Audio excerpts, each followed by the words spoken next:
살펴볼 책은 조나단 에드워즈의 그리스도를 아는 지식입니다. 이 책은 에드워즈의 10편의 설교를 모아서 편집한 책입니다. 조나단 에드워즈는 미국이 낳은 가장 철학적인 신학자이자 영적 각성과 부흥을 위해 하나님께 크게 쓰임을 받았던 청교도 목회자였습니다. 수많은 저서와 설교로 오늘날까지 깊은 영향력을 미치고 있는 영적 거인을 할 수 있습니다. 저는 10편의 설교 중에서 첫 번째인 그리스도인의 지식에 대한 설교 내용을 요약하였습니다. 설교의 본문 말씀은 히브리서 5장 12절 말씀입니다. 때가 오래므로 너희가 마땅히 선생이 될 터인데 너희가 다시 하나님 말씀의 초보가 무엇인지 누구에게 가르침을 받아야 할 것인지 젖이나 먹고 단단한 식물을 못 먹을 자가 되었도다. 아멘. 이 본문은 히브리서 저자인 사도가 히브리 그리스도인들에게 나타낸 불만이었습니다. 구약의 멜기세덱에 관한 복음적인 비밀을 가르치려고 했지만 그들에게는 종교와 비밀을 아는 지식이 아직도 성숙하지 못했음을 깨닫고 한탄합니다. 이 지식은 신적인 것에서 보다 추상적이고 난해한 것들을 이해하는 능력을 갖게 하는 지식을 의미합니다. 신앙의 초보에서 성숙하도록 돕는 것이 지식과 연단인데 이 지식과 연단의 부족함으로 인해 신앙을 가진 기간에 맞게 그들의 신앙이 자라지 못했던 것입니다. 모든 그리스도인들에게 신학의 지식이 자라는 일에 온 힘을 다해야 합니다. 어린아이가 자라 훌륭한 성인이 되듯이 모든 그리스도인들은 그리스도를 아는 지식에 있어서 자라야 합니다.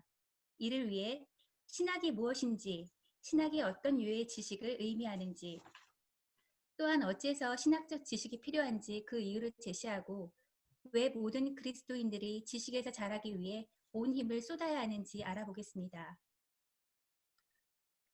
그럼 첫 번째, 그리스도인의 지식의 대상으로서의 신학이란 무엇인지 살펴보겠습니다. 신학이란 종교의 큰 임무에 관련된 모든 지식들과 원칙들을 함축하는 학문 또는 교리입니다. 이는 인간의 본성적인 이지의 개발로 배워지는 것이 아니라 하나님께서 세상에 주신 원칙이자 우리가 알기에 필요한 모든 것의 요약인 성경을 통해 하나님께서 가르쳐 주시는 것입니다. 타락한 상태에는 우리의 조건 때문에 자연의 빛 또는 이성만으로는 분명히 알 수 없고 계시에 의존합니다. 신학은 그리스도로 말미암은 하나님을 향한 삶의 교리라고도 정의되며 이 세상에서는 우리가 하나님을 향한 삶을 살도록 하고 내세에서는 하나님을 충만하게 누리는 완전하고 거룩한 행복한 삶을 소망하도록 도와줍니다. 두 번째로, 교리란 어떤 종류의 신학 지식을 말하는 것일까요? 저자는 하나님에 대해 알 수 있는 지식을 다음과 같은 두 가지로 구분합니다. 하나는 이성과 이해의 기능으로 얻은 지식, 머리로 아는 지식이고 다른 하나는 가슴으로 아는 지식으로 신령한 영적 지식이나 체험적이고 실제적인 이해의 지식입니다. 이 두 가지 지식은 실천적이고 영적인 지식을 위해 사색적인 지식을 갖추어야 하는 밀접한 관계가 있습니다. 즉, 실천적이고 영적인 지식은 지적이고 사색적인 지식의 인도를 받아 구해야 합니다. 다음으로 신적 진리를 아는 지식의 유용성과 필연성을 살펴보겠습니다. 사람은 이성적인 존재로 창조되었기 때문에 이성적인 지식이 없이는 가르침에 대한 마음의 움직임, 즉 영적이고 실제적인 지식을 얻을 수 없습니다. 복음에 대한 가르침이 이성으로 이해가 될 때 그것이 믿어지고 마음에 은혜와 선한 것이 부어지며 교리가 무엇인지 알 때 교리의 탁월성과 진리성을 알게 되고 그리스도께서 죄인을 위해 행하신 일을 알게 될 때 그리스도의 놀라우신 탁월성과 사랑을 느끼게 됩니다. 그렇기 때문에 신적 진리를 아는 지식은 우리에게 절대적으로 필요하며 유용합니다. 왜냐하면 창조주께서 주신 이성의 기능을 가장 선하게 사용하는 방법이기 때문입니다. 그렇다면 왜 모든 그리스도인들이 신학을 아는 지식에서 자라나기 위해 진력해야 할까요? 첫 번째로, 인간은 짐승과 다르게 이성적인 존재로 창조되었기 때문에 그것들을 이용해서 신적인 것들을 이해하기 때문입니다. 두 번째로, 학문적 대상으로 탁월하기 때문에 가치가 있습니다. 세 번째로, 모든 사람의 영원한 구원과 행복이 관련되어 있기 때문입니다. 네 번째로 세상 한군과 성별하셨기 때문입니다. 하나님께서는 이 일에 큰 관심을 가지시고 마음을 크게 기울이셨습니다. 그러므로 우리는 하나님의 열심을 기억하며 배우는 데 게을러서는 안 됩니다. 다섯 번째로 성경이 지식을 요구하기 때문입니다. 우리는 성경에서 깨달은 것만큼만의 유익을 얻을 수 있습니다. 성경에 기록된 모든 교훈들은 우리가 이해할 만한 것들이기 때문에 우리에게 주신 것으로 여기고 더 많은 지식을 얻으려는 노력이 필요합니다. 여섯 번째, 신학의 주인공이신 하나님에 관한 진리가 무궁무진하기 때문입니다. 일곱 번째, 그리스도인의 업이기에 모든 그리스도인들의 소명이나 일은 하나님을 위해 받은 것으로 여겨야 합니다. 그러므로 맡은 바 임무를 철저하게 준비하고 완성하기 위해 그 일에 속한 것들과 아주 친숙해지도록 노력해야 합니다. 여덟 번째, 가르치는 자를 세웠기 때문입니다. 교회 안에 하나님을 아는 지식을 나눠주도록 사도와 선지자와 교사를 세우시고 그 외에 나머지 사람들에게는 배우는 임무를 주셨습니다. 마지막으로 이것은 계시된 하나님의 뜻입니다. 성경의 여러 곳에서 그리스도인들이 하나님께 속한 지식에서 자라기 위해 간절함과 부지런함을 가지는 것이 하나님의 뜻임을 보여주고 있습니다. 다음으로는 그리스도를 아는 지식을 얻기 위해 최선을 다하라는 권고를 말씀드리겠습니다. 할 수 있는 한 하나님께서 말씀하신 모든 것을 이해하려고 노력하며 우리에게 주신 이성이나 이해의 기능을 사용해서 최선을 다해 지식을 추구해야 합니다. 그러한 방법으로 다음을 제시하고 있습니다.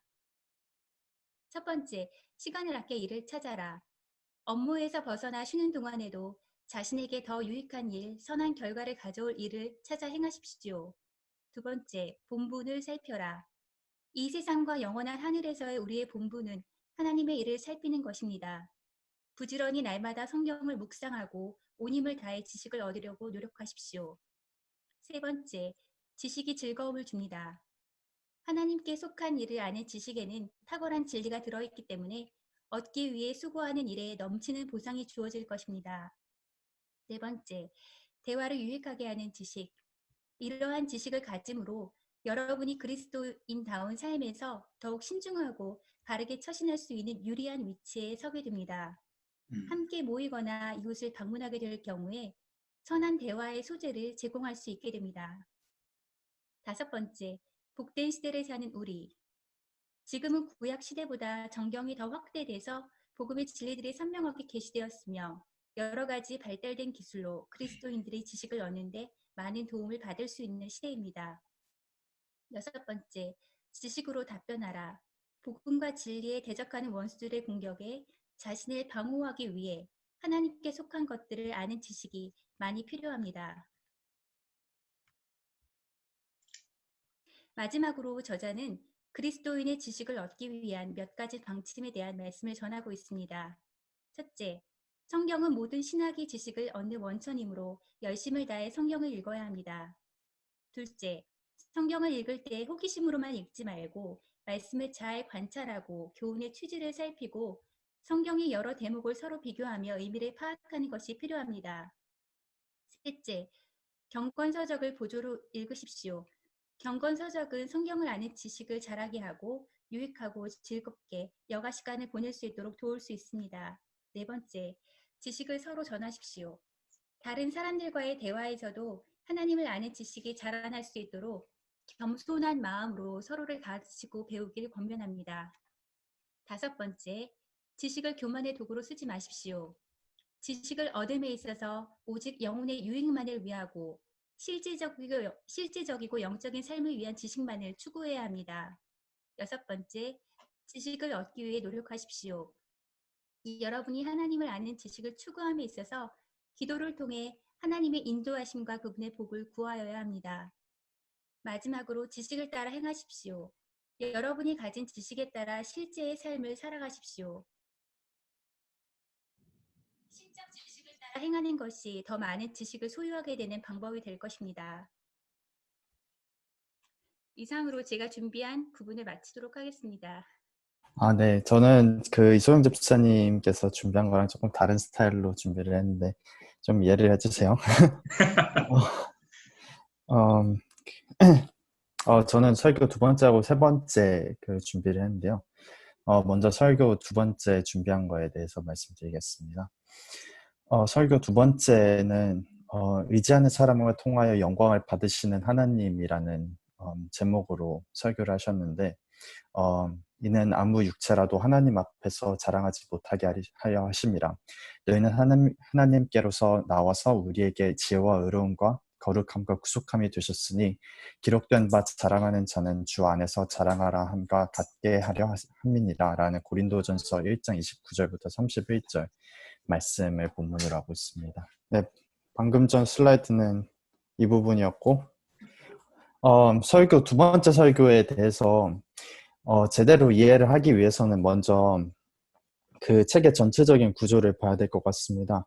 이게 왜냐면 제가 처음 설교 두 번째 준비를 하면서는 살짝 의아했었거든요. 왜냐면은 방금 이성영 집사님께서 설명해 주신 설교 첫 번째는 이게 도입부로서 저희가 그 그리스도에 대한 지식, 곧 구원에 대한 지식이 필요한 이유에 대해서 이렇게 설명을 하고 있고, 그리고 설교 세 번째부터 열 번째까지는 우리가 그런 구원에 대한 지식을 구원에 대한 지식을 어떻게 얻을 수 있는지, 그걸 어떻게 우리가 어떻게 해야 되는지에 대해서 이렇게 쭉 설명을 하고 있는데, 설교 두 번째를 보면은 이게 조금 맥락하고 안 맞는 것 같이 보일 수가 있어요.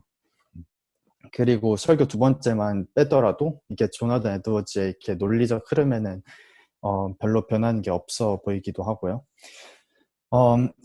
그래서 제가 그 설교 두 번째 역할에 대해서 세 가지로 이렇게 정리를 해서 말씀을 드리면은 이 설교를 읽는데 더 도움이 되지 않으실까라고 생각을 했습니다. 제가 정리한 설교 두 번째 역할은 크게 세 가지로 나뉘는데요. 첫 번째 주제는 우리가 하나님에게 나오는 자세에 대한 경고. 두 번째 주제는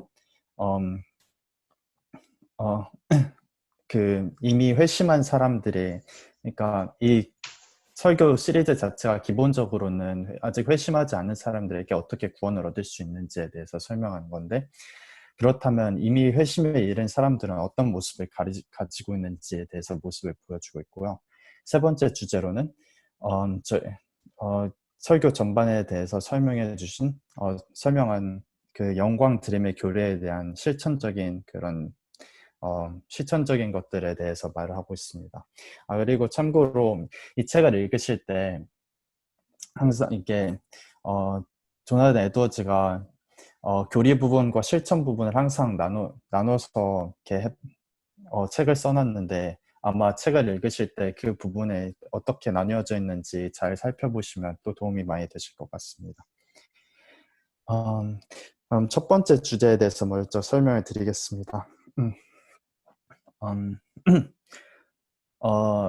방금 그 조나단 에드워즈가 우리에게 하나님이 나오는 자세에 대해 경고를 하고 있다고 말을 했는데, 처음에 설교에 들어가면서 고린도전서 1장 22절 유대인은 표적을 구하고 헬라인은 지혜를 찾으나 라는 구절을 인용을 하고 있습니다. 잘 살펴보면 그 고린도전서 그러니까 1을 통해서 바울이 두 가지 종류의 사람들에게 경고를 하고 있는 것을 알 수 있는데, 자신의 지혜를 잊지 않은 사람들, 여기에서는 헬라인이 그거에 해당이 되겠죠. 그리고 두 번째로는 자신의 신앙생활에 의지하는 사람들이 있습니다. 그거는 유대인들에 의해서 대표되고 있습니다. 조나단 에드워즈는 이에 대해서 자신의 지혜 각각에 대해서 그들이 범하고 있는 오류에 대해서 짚어내고 있는데요.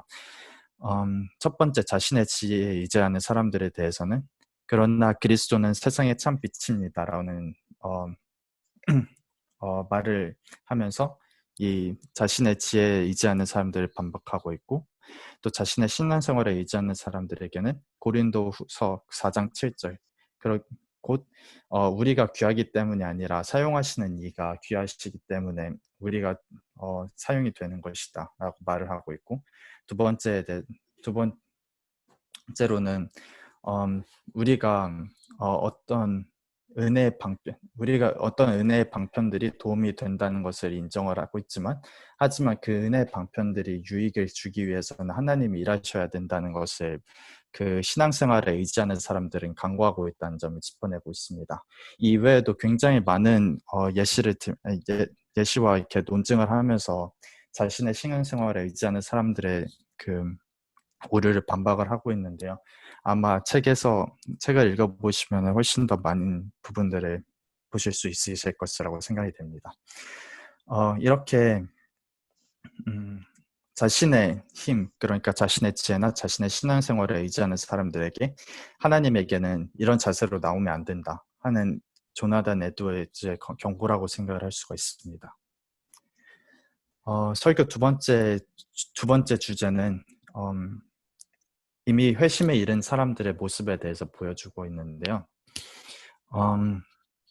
생각을 해보면 회심에 이른 사람들은 삶의 목적이 하나님에게 영광을 돌리는 것으로 바뀐 것이 사람들이기 때문에 그 사람들의 하나님의 영광을 돌리는 모습을 관찰하는 것이야말로 정말로 회심에 이른 사람들에 대해서 정말 다른 점을 보는 것이라고 생각할 수가 있겠죠. 이에 대해서 에드워즈는 고린도후서 5장 21절의 말씀을 이용하면서 우리로 하여금 저희 안에서 하나님의 의가 되게 하려 하심이니라. 또 그리고 하나님께서 영광스러움을 밝혀내는 것이 우리를 통해서 하나님의 영광을 밝혀내시는 것이 하나님의 의도라는 것을 설명하면서 회심에 이른 사람들의 모습에 대해서 보여주고 있습니다. 이 외에도 굉장히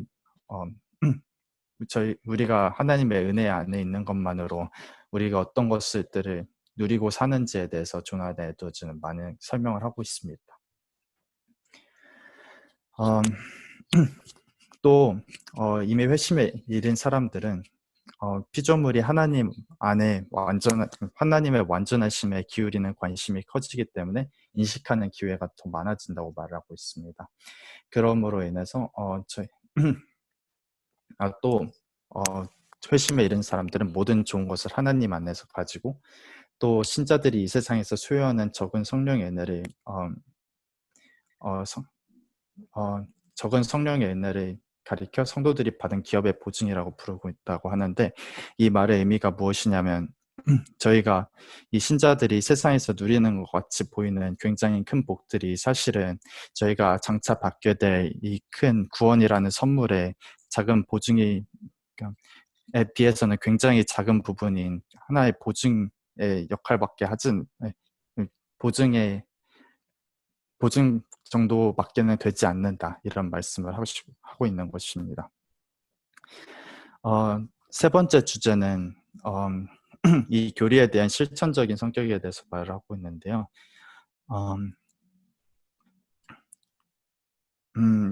생각을 해보면 조나단 에드워즈는 이 실천에 대해서 여러 가지 말을 하고 있는데 결국 결론은 저희가 전적으로 하나님께 의지하는 것을 권면하고 있는 것이거든요. 하지만 생각을 해보면 회심하지 않은 사람들은 하나님을 전적으로 의지하는 것이 불가능하기 때문에 이것이 이상하게 생각이 될 수가 있는데 저는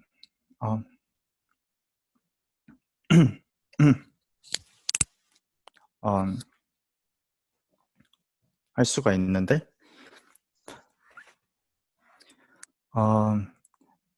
조나단 에드워즈의 그 설명에 따르면 하나님을 전적으로 의지하지 않는 문제를 저희가 검토하는 것은 우리의 세계관과 자아관을 검토하는 것과 동일하기 때문에 이런 하나님께 전적으로 의지하는 훈련을 하는 것 자체가 저희가 아직 회심을 하지 않은 사람들에게도 이게 하나님께 나오는 데 큰 도움이 될 것이라는 설명을 하고 있습니다.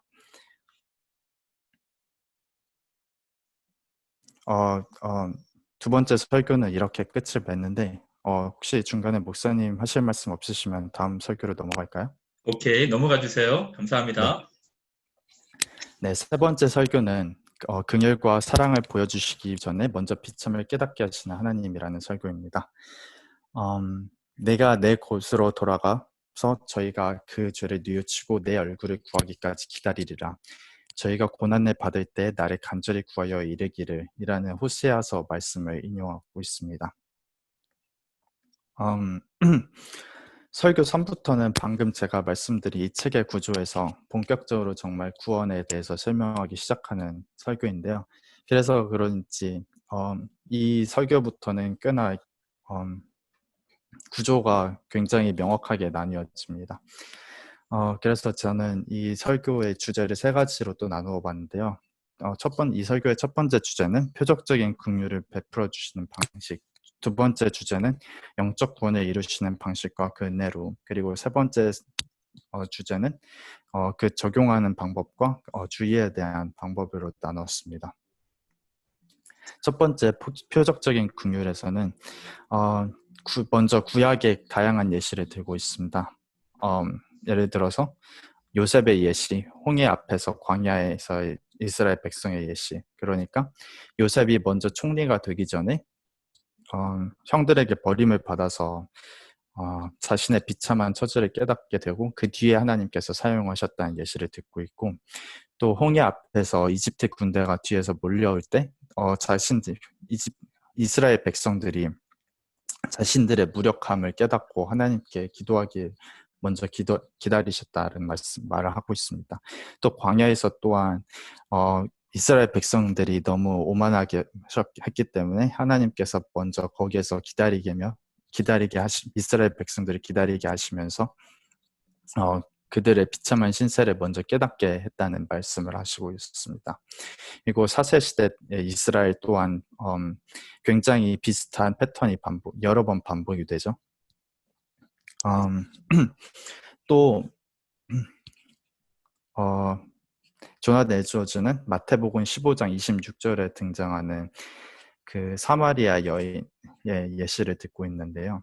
여기서는 사마리아 여인은 예수님께 첫 번째로 그 은혜를 구했을 때 예수님께서는 대답하여 가라사대 자녀의 떡을 취하여 개들에게 던짐이 마땅하지 아니하니라 라고 말을 하셨는데, 이에 대해서 사마리아 여인은 하지만 개도 그 식탁 아래 떨어지는 부스러기를 주워 먹을 수 있다는 말을 하면서 예수님께서 자신의 비참한 처지에도 불구하고 계속 강구를 했기 때문에 은혜를 받을 수 있었습니다. 그리고 이런 예시들을 들면서 조나단 에드워즈는 하나님께서는 긍휼과 사랑을 베풀어 주시기 전에 겸비케 하십니다 라는 그 말을 주장을 완성시킵니다.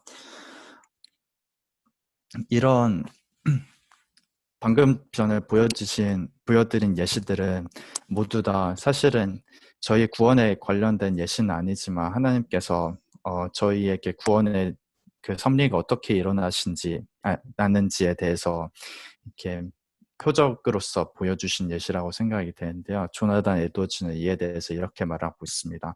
하나님의 섭리적인 경륜들 사이에서는 일관성이 있습니다. 같은 절차를 취하시는 것이 하나님의 방식임을 확증해 주시는 것이. 이 말의 뜻이 무엇이냐면 방금 말씀드린 대로 저희 표적적인 은혜가 저희의 비참함을 깨닫는 것에서 시작됨과 같이 영적인 구원 또한 우리의 죄의식에서 시작된다는 것을 말하고 있습니다. 또 조나단 에드워즈는 다른 예시를 듣고 있는데요. 사도행전에서 등장하는 베드로의 설교 같은 경우에는 베드로의 설교를 듣고 회심한 사람들은 먼저 죄책감과 자기들이 위천한 위험을 생각하고 찔렸습니다 라고 말하고 있습니다.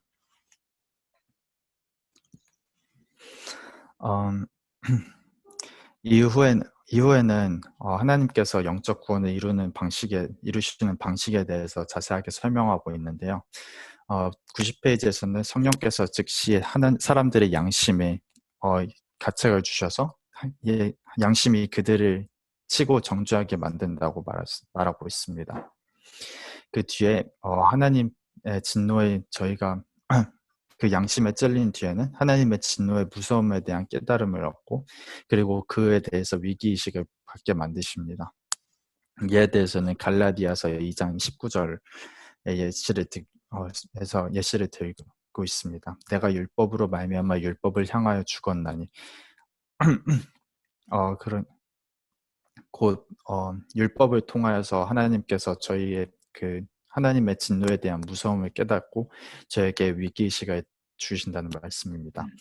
또 때로는 총명을 통해서 저희가 어쩔 수 없는 사람들임을 깨닫고 절망하게 만든다고 말을 하고 있습니다. 여기에 대해서 많은 사람들은 의아할 수가 있는데, 왜냐하면 하나님께서 그냥 구원을 주시면 될 것이지 왜 죄의식을 먼저 갖게 하셔서 저희를 비참하게 만드냐, 이렇게 반박하는 사람들에 대해서 조나단 에드워즈는 왜 이런 방식으로 구원을 하시는 하나님의 방식이 은혜로운지에 대해서 설명을 하고 있습니다. 그 이유는 99페이지에서 이렇게 말을 하고 있습니다. 외경스러운 하나님의 위대하심에 대한 바른 깨달음 없이 하나님께 나오게 된다면 주제넘은 담력을 가지고 나아가게 될 것이라고 말하고 있습니다. 또 죄와 비참함을 확실히 알지 못하면 사랑과 긍휼을 온전히 인식할 수 없다는 말을 또 하고 있습니다. 이제 마지막으로 이 교리의 적용과 주의해야 대한 점에 대해서 말씀드리겠습니다. 먼저 방금 또 말씀드렸듯이 이 설교 전체가 1차적으로는 그 회심하지 않은 사람들을 대상으로 말을 하고 있지만 저는 이미 믿음을 가진 사람들에게도 여전히 은혜가 되는 메시지를 담고 있다고 생각을 했습니다. 예를 들어서 이 적용 같은 경우에는 만약 여러분이 이 일을 지체한다면 너무 늦게 될 것입니다. 죄에 대한 깨달음을 상실하면 어떤 유익도 주지 못할 것입니다. 이렇게 말을 하면서 아직 회심에 이르지 못한 사람들은 지속적으로 약간의 양심이 가책에 시작이 됐을 때 그때 멈춰버리는 것은 더 안 좋은 결과를 낳게 될 것이기 때문에 하나님의 구하는 것을 멈추지 말라, 이런 식으로 말을 하고 있는데요. 사실 이런 메시지들이 저희에게 또 도움이 되는 이유는 저희 이미 예수님을 통한 구원을 믿고 있는 저희들도 저희들의 죄의식에 대해서 너무 쉽게 잊어버리고 그에 따라서 저희의 신앙의 성숙이 멈춰버리는 때가 너무 많은데, 앞에서 설명을 했듯이 저에게 죄의식에 멈추는 것은 곧 하나님의 사랑과 긍휼을 제대로 인식하지 못하게 만들기 때문에 저희가 조나단 에드워즈는 동일하게 저희에게 동일한 경고를 한다고 생각을 할 수 있다고 생각했습니다. 네, 여기까지가 제가 준비한 프레젠테이션입니다. 우리 두 분께 다시 한번 박수 감사합니다.